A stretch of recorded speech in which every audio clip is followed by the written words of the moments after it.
കൂട്ടുകാരെ, എല്ലാ കൂട്ടുകാർക്കും മിഠായി കഥകളിലേക്ക് സ്വാഗതം. കാട്ടിലെ ഒരു മത്സരത്തിൻ്റെ കഥയായാലോ? കഥയുടെ പേര് ജിറാഫിൻ്റെ ഓട്ടം. അവതരിപ്പിക്കുന്നത് മനോജ് കുമാർ പൂളയ്ക്കൽ. തയ്യാറാക്കിയത് ലക്ഷ്മി. ജിന്നു ജിറാഫ് മഹാ അഹങ്കാരിയായിരുന്നു. എനിക്കാണ് ഏറ്റവും പൊക്കമുള്ളത്.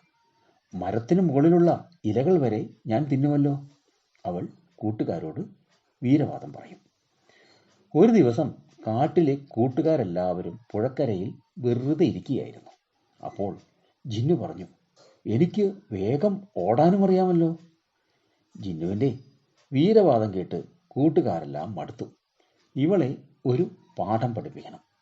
അവർ കരുതി, നമുക്ക് ഒരു ഓട്ടമത്സരം നടത്തിയാലോ? ആര് ജയിക്കും എന്ന് നോക്കാം. മിന്നുമാൻ കൂട്ടുകാരോട് ചോദിച്ചു.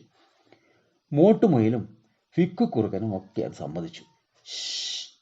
ഫിക്കുവിൻ്റെ അഹങ്കാരം തീർക്കാൻ ഇത് തന്നെ പറ്റിയ അവസരം, മിന്നു കൂട്ടുകാരോട് പറഞ്ഞു. കുഞ്ഞിളങ്കാട് വഴി ആദ്യം പുഴക്കരയിൽ എത്തുന്നവരാണ് ഓട്ടമത്സരത്തിൽ ജയിക്കുന്നത്, മിന്നു പറഞ്ഞു. എല്ലാവരും തലകുലുക്കി സമ്മതിച്ചു. ഞാൻ തന്നെ ഓടി ആദ്യം എത്തും, സമ്മാനം എനിക്ക് തന്നെ. ജിന്നു ജിറാഫ് മത്സരത്തിന് റെഡിയായി. അങ്ങനെ അവരെല്ലാം ഓട്ടം തുടങ്ങി.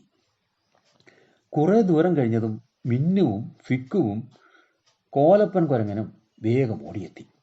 ജിന്നു ജിറാഫ് മാത്രം ഏറ്റവും പിന്നിലായിപ്പോയി. വലിയ ഓട്ടക്കാരിയാണെന്ന് വീരവാദം പറഞ്ഞിട്ട് ഏറ്റവും പിന്നിലാണല്ലോ എത്തിയത്, കൂട്ടുകാർ ചോദിച്ചു. അത് കേട്ടതും അവൾ നാണിച്ച് തലകുനിച്ചു പോയി. നിറയെ മരങ്ങളുള്ള വഴിയിലൂടെയാണ് മിന്നു മത്സരം നടത്തിയത്.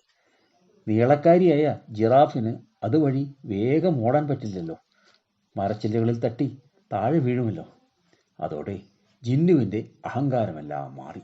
ഒരു മിടുക്കിയായി സൂത്രക്കാരിയായ മിന്നുമാനിനെ കൂട്ടുകാർ അഭിനന്ദിച്ചു. കൂട്ടുകാർക്ക് കഥ ഇഷ്ടമായോ? പുതിയൊരു കഥയുമായി നമുക്ക് നാളെ കാണാം. എല്ലാവർക്കും നല്ലൊരു ദിനം ആശംസിക്കുന്നു. Story uncle.